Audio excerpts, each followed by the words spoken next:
आज बाप दादा अपने श्रृंगार को देख रहे थे। क्या देखा? सभी की चमकती हुई मणियों के रूप में देखा। रूप सबका चमकती हुई मणियों का था, लेकिन नंबरवार तो जरूरी होते हैं। आज 3 रूप के श्रृंगार में मणियों को देखा।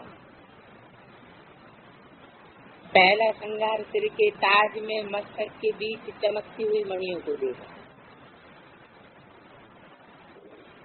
रूप सबका चमकती हुई मणियों का था। अब इन तीनों प्रकार की मणियों में अपनी अपनी विशेषता को देखो।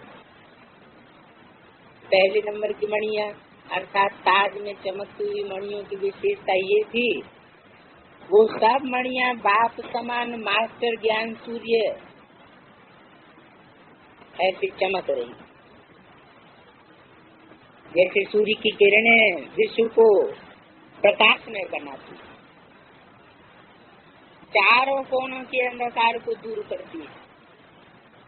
ऐसे मास्टर ज्ञान सूर्य स्वरूप मणियां हरेक अपने सर्व शक्तियों रूपी किरणों को फैलाने वाली, चारों ओर फैलाने वाली, हरेक की हर शक्ति रूपी किरणें बेहद विश्व तक पहुंच रही थी,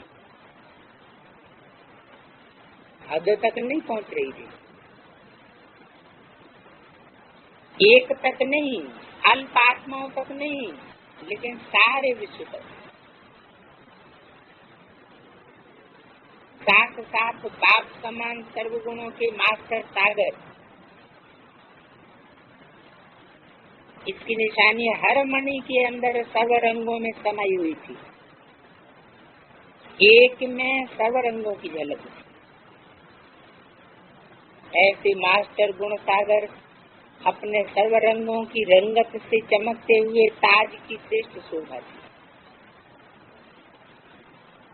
ताज के अंदर मस्तक के बीच लटकती हुई वो मणियां बाप दादा के विशेष श्रृंगार रूप में दिखाई दी। इन विशेष मणियों का मस्तक के बीच लटकते हुए का भी रहस्य है। ये विशेष मणियां सदा साकार रूप में मस्तक के बीच चमकती हुई मणि अर्थात आत्मिक स्वरूप में सदा स्थित रहती।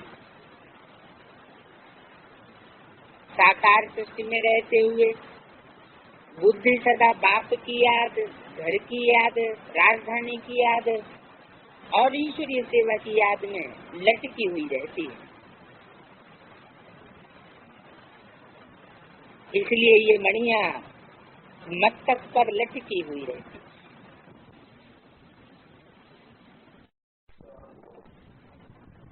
कोई छोटी थी, कोई बड़ी थी, कोई किरणें बेहद तक, कोई हद तक थी, अर्थात बाप के समीप थी, लेकिन बाप समान नहीं थी।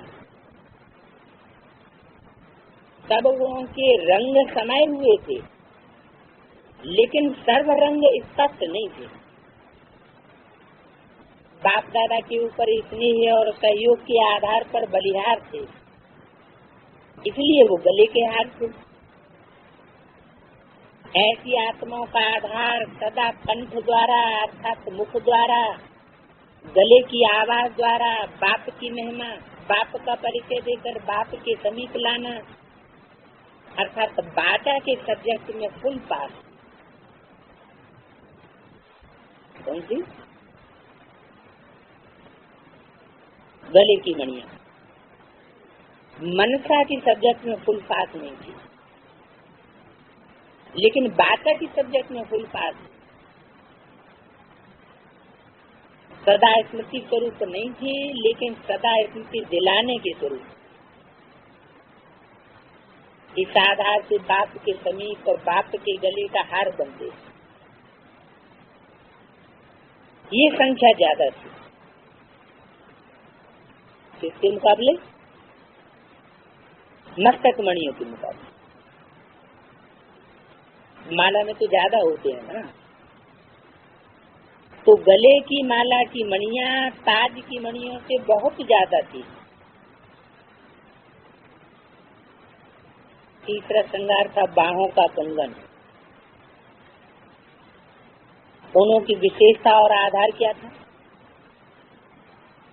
बाहें सहयोग की व मददगार की निशानी गाई जाती है। बाहों का हार अर्थात कंगन, बात तो एक ही। कंगन को बाहों का हार कहेंगे ना। किसका हार? भुजाओं का हार। भुजा माने क्या होता है? सहयोगी, मददगार। तो इन्हों की विशेषता क्या देखी? किरणों की चमक बेहद में नहीं थी, लेकिन हद में थी। सर्वगुणों के रंग नहीं थे, लेकिन कोई कोई गुण रूपी रंग चमकता हुआ दिखाई दे रहा है।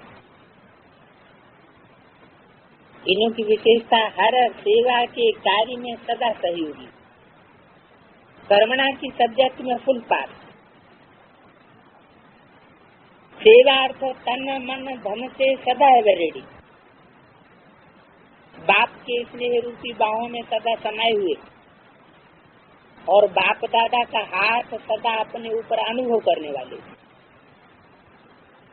सदा साथ रहने वाले नहीं, लेकिन अपने ऊपर हाथ अनुभव करने वाले। ये संख्या भी ज्यादा है। ये थी सहयोगी आत्मा, वो थी समान आत्मा और वो थी समीप आत्मा। समझा? 3 प्रकार का बाप दादा का श्रृंगार। तो आज 3 रूप के श्रृंगार रूप में सर्व बच्चों को देखा। अब अपने आप को देखो कि मैं कौन हूँ। सहयोगी आत्मा हूँ, समीप आत्मा हूँ अथवा समान आत्मा हूँ। किसके समान? बाप दादा के समान। ये था आज का समाचार। सूक्ष्म वतन का समाचार सुनने की रुचि होती है ना। अच्छा, ऐसे नंबरवार सर्व श्रृंगार की मणियों को, बाप दादा की सदा स्मृति में रहने वाली समर्थ आत्माओं को और सदा सर्व के शुभ चिंतक बच्चों को बाप दादा का याद जरूर।